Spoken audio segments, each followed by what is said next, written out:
Hello everyone, this is Chris once again. If you're new to our channel is about homeschooling and our homeschooling journey.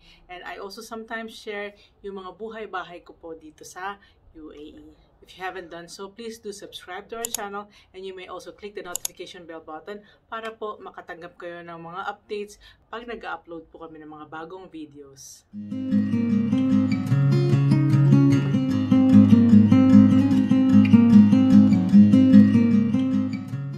This is another episode na naman po para magkaroon po kayo ng malawak na understanding about homeschooling. So, if talagang decided na kayo mag-homeschooling, syempre you need to know ano po ba ang curriculum na dapat yung gamitin.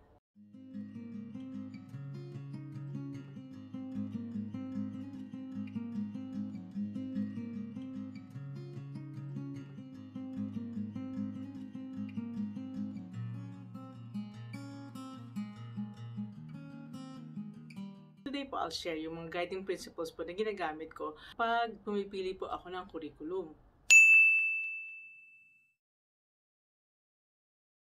So, on deciding po sa pagpili ng curriculum, you need to ask yourself po, what is your goal? Siguro para mas lalo nating maintindihan kung ano pa talagang curriculum ang gamitin natin is siguro to identify kung anong goals natin as a family. You need to also identify din siguro kung ano yung interest ng mga bata, kung ano po yung mga gusto pa nilang matutunan. Siguro po ang isang magandang halimbawa is yung anak ko, for example, sabi niya sa akin last year is gusto niya pang matutong mag-volleyball and gusto niya talaga mag-practice.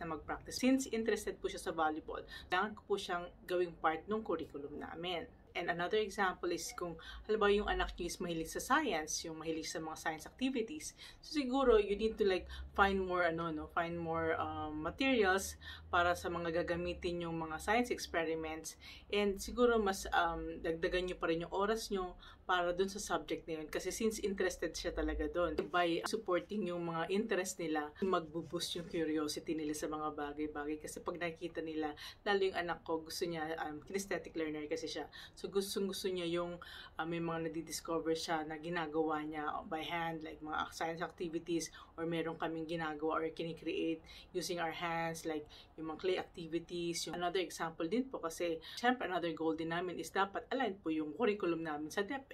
Since independent homeschoolers po kami, we need to make sure po yung mga inaaral nila is yun pong mga requirement para makapasa po sila sa mga accreditation namin sa Department of Education. So basically, that's how I identify kung anong curriculum kong gagamitin.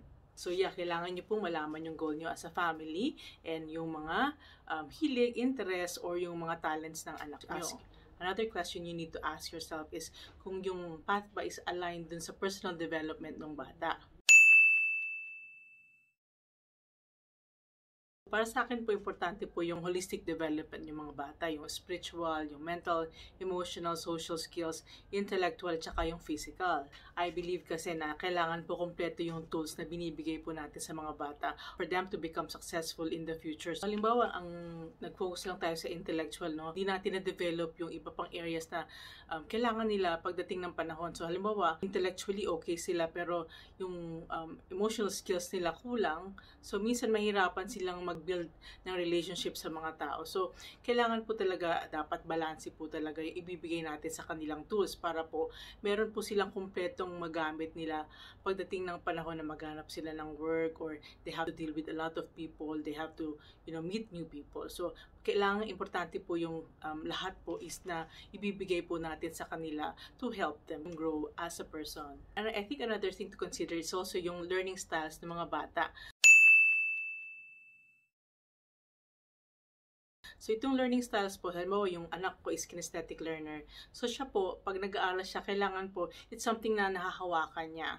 So, merong mga dapat akong idagdag na activities na something na pwede niya hawak, kagaya kunwari yung mga puzzles, yung mga mga clay activities, things like that. So, nag-enjoy siya doon. Yun yung na-realize ko. And then, also the other, my other child naman is, she's a read and write learner. So, mas gusto niya yung sinusulat niya yung mga bagay na pinag-aaralan na namin para mas lalo niya pong maintindihan at lalo niyang matandaan yung mga pinag-aaralan. Kasi dati nung hindi ko po alam yung learning styles, pinipigil ko siyang magsulat, tapos sinasabi ko sa kanya lagi na, no, makinig ka muna sa akin before you write anything. So, para sa kanya pala, since hindi ko siya naiintindihan, hindi ko siya natutulungan para mas maintindihan niya po yung mga tinuturo ko sa kanya. So, understanding yung learning styles po will also help us, identify kung paano natin talaga tuturuan yung mga bata or kung paano yung approach ng pagtuturo sa mga bata. So, understanding your learning style will help us as parents na ma-equip natin yung sarili natin kung paano yung way natin ang pagtuturo. Plus, of course, pwede nating ma-identify kung ano pang mga materials ang kailangan nating bilhin para maturuan natin or para matulungan natin yung mga bata natin na mas lalo nilang ma-absorb yung mga tinuturo natin sa kanila. Another way din po siguro para malaman nyo kung ano talagang curriculum ng para sa inyo is to understand yung family setup and yung financial capabilities nyo po. So say for example, kami po as a family, hindi po ganun kalaki yung budget namin, no? Hindi po ganun yung financial capability namin is limited also. What we do is that yung pagpaplano ko po ng curriculum is also based dun sa family setup namin and yung financial capabilities ng family namin. So, sa example, yung anak ko, sabi niya sa akin, gusto niyang matutong mag-guitar last year. So, ang ginawa ko is, nag-hire na lang po ako ng someone na magtuturo sa kanya based po dun sa capability namin. Kasi hindi po kasi talaga lahat matuturo namin. No? Hindi lahat kaya kong ituro. So, kami rin po as a family, yung setup din po namin. So, halimbawa po kami mag-asawa.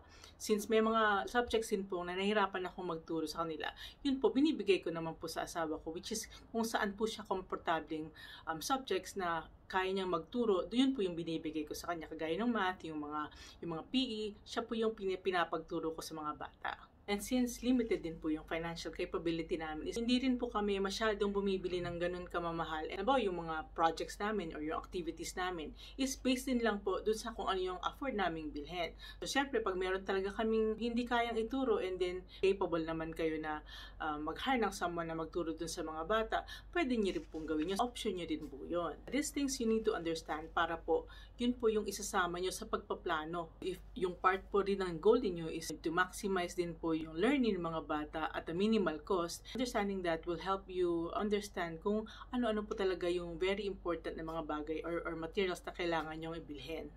Tapos po yung paniniwala nyo, no?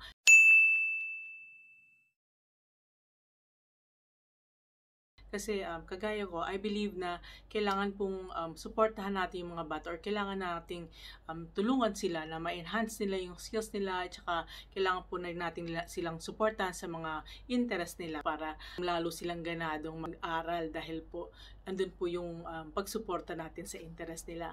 And also, naniniwala din ako, yung sa holistic development, kagaya ng nabanggit ko kanina, naniniwala ako na importante yun. Kung kulang ka sa ibang areas, minsan mahirapan talaga yung batang i-reach yung maximum potential niya kasi parang kulang yung tools na naibigay natin sa kanila. Another example po is, I believe din po na yung understanding po yung history will help us also understand other people and other culture. So yes, choosing the curriculum, it will be easy talaga if you consider all these things I've mentioned. So I hope it helped you in a way. Sana po kahit papano medyo nabigyan ko kayo na clarity or hindi ko na rin po haba itong video na to. No? So maraming salamat po sa panonood, and if you haven't done so, please to subscribe to our channel.